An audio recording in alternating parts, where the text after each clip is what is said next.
কিন্তু বন্ধুরা, আজ বৃহস্পতিবার, দেখো বৃহস্পতিবার দুপুরে রান্না নিয়ে আমি এই মাছের মুড়ো দিয়ে একটা তরকারি করছি। এটা তোমাদের সাথে শেয়ার করলাম। তোমাদের যদি ভালো লাগে অবশ্যই কমেন্ট করে জানাবে।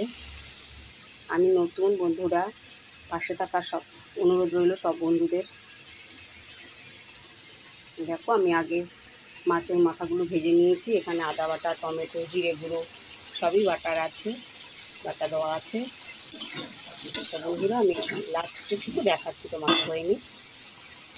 তো এখানে মশলাটা আমার কষানো হয়ে গেছে, মশলায় তেল ছেড়ে দিয়েছে। এবার দিয়ে দেবো আমি জল। একটু মাখো মাখোই করবো, একদম শুকনো করবো না।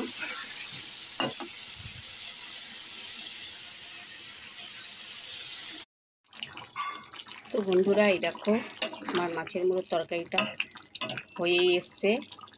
আলুগুলো একদম সেদ্ধ হয়ে গেছে। এবার আমি একটু গরম মশলা দিয়ে দেবো, দিয়ে ঢেকে দেবো। তো বন্ধুরা আমার এই রান্নাটা কেমন লাগলো অবশ্যই জানিও।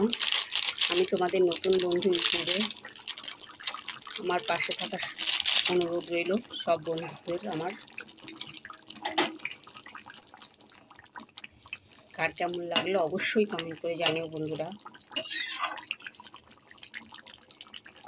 টাটা।